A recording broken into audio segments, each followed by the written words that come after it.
This is Brian with Bata. I'm going to introduce you to the Gladiator. It's our newest pitching machine. Like every other Bata machine, this is made in the USA, right here, and we offer a 10-year warranty on it. We can do that because made in the USA, we control the parts, we control absolutely everything, and we'll make sure that this thing sticks around long enough. I'll start with the things that are different about this machine that you won't find in other machines, things that differentiate. And the first is the ease in which you can switch over from different balls. Most people will buy this for baseballs, and the thing works fantastic for baseballs. The feed chute that it comes with is designed for baseballs. But in no time at all, you can switch over to softballs. And the cool thing about this is you don't have to change out the feed chute. Most pitching machines, you have to swap a feed chute if you're going to a larger ball. We designed a feed chute with geometry that'll work with either one. So softballs will go in just exactly the same feed chute. Everything works perfect. And the adjustment only takes a minute. To adjust it from baseball to softball, in here you have a big thumb screw. So if you look at most pitching machines, to go from baseball to softball, you have to unbolt every single motor, slide them out through some slots, retorque them down. It's cumbersome, it takes time. Every motor has between 2 and 4 bolts when you're doing this. So if you got a 3-wheel machine like this one and you want to adjust it, most pitching machines from baseball to softball, you got 4 bolts times 3 motors. You're talking about 12 bolts that you have to loosen up, slide it in the right position, and then retorque it down. But this one, you don't have to do that. You just undo 2. These ride on a rail, and then you just simply take this dial down below, and by cranking this dial, you can change that from baseball to softball in literally less than a minute. You can switch this machine over. The other thing that we've done that other ones don't do is we made it where it goes all the way down to pitching a tennis ball size.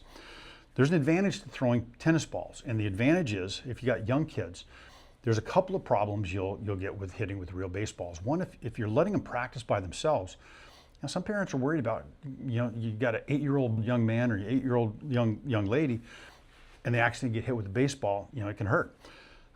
With tennis balls, you're taking a lot of that out of the equation. And so for practicing by themselves, tennis balls work great. The other thing we've done is because most people don't want to practice with bright green. If you want to practice with white, we developed our own tennis ball, white like a baseball, so you can throw this as well. The other thing that's becoming really popular in the industry now are these smash balls. And we have a similar product to this, but they become popular kind of for the same reason. They have some weight to it. You can throw a breaking pitch with them. You can throw fastballs. You can do everything. But they don't hurt as bad if they hit a ball player. They're easier on your bat, easier on the equipment. And you can just adjust this for smash balls, and exact same feed chute, just a couple of minutes to make an adjustment, and you can switch over. So for schools, this is a fantastic application. You can use this machine for your softball team. You can use it for your baseball team. And we even include with the machine 2 sets of legs. So when you switch over from baseball to softball, you swap out the legs, and the release point from the pitching machine matches the release point of an underhand softball, fast pitch. So we try to make this where it's exceptional for schools, but we also try to make it where it's exceptional for the backyard guys. So you buy this for your son or your daughter when he's 10, 12 years old, and it's guaranteed to last until he's 20 years old. This machine will go all the way from little league select ball all the way up through college ball. We've already started selling these. We've got professional ball players that are buying these already. From a pitch standpoint, a lot of these pitching machines have really sophisticated electronics, and we've considered that, but we've sold so many machines because our electronics are simpler and they don't fail as often.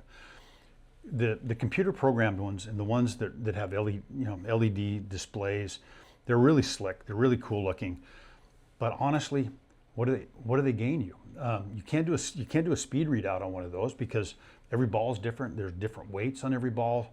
So you can set the thing for 90 miles an hour and you might be getting 70 miles an hour. So we've just simplified it. And what we've done is we've got, oriented in the correct position. We've got a knob that lines up with this wheel that controls the speed of this one. We have a knob for this wheel that controls the speed of this one. We have a knob for right here that controls the bottom one. So it's simple, it's not complicated, and they just last. And so the biggest thing for us is do something that, there's nothing worse. You show up practice, you got a whole team, everybody's ready to go, and you have some electronic failure. We don't have to worry about that. Our electronics, I'm going to say they never fail, but extraordinarily rare to see an electronic failure. The other thing this has is a micro adjust feature. So the pitcher or the coach stands behind the pitching machine. Let's say you just want to move that ball a couple of inches. You know, it's super easy to simply adjust it with this. It's got a little teeth system that reduces the ratio, so that if you want to move that thing a couple inches, you just tweak that thing a tiny bit. It's difficult when you're just trying to freehand it. When you have a machine that you know, if you want to move that ball 3 inches, it's tough. You could move that thing and all of a sudden you find you're moving it a foot, which doesn't matter that much if you're going from an inside pitch to an outside pitch. But if you're going to a center plate pitch to an inside pitch and you move it and you think that's about right, and all of a sudden you've thrown a beanball and your player gets hit with a pitch. With this, you can move it a very little amount. You can tweak it to get it into position. The other thing this thing will do is fly balls very easily. You can adjust this up so it'll throw fly balls, but you can also, if you're in a practice session, you can simply tip this thing back.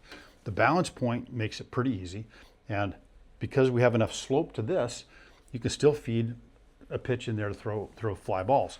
We've done the same thing with ground balls. So without adjusting this at all, the plunger is set up on a spring. So all you have to do is push this thing down if you want to throw a ground ball to somebody, and it'll throw a ground ball. From a speed standpoint, this machine will throw about 100 miles an hour. We can't promise 100 miles an hour because it depends on your baseballs. It depends on what you're throwing. You know, softballs don't fly at the same speed as baseballs do. Smash balls don't fly at the same speed as tennis balls do. But in general, you're going to get between 90 and 100 miles an hour, which is plenty for pro players. If you look at when professional ball players take practice, what they'll generally do is if they want to practice their reaction time, you'll see the guys throwing BP aren't usually standing on the mound. Usually they'll set up an L screen maybe 10, 15 feet in front of the mound to throw.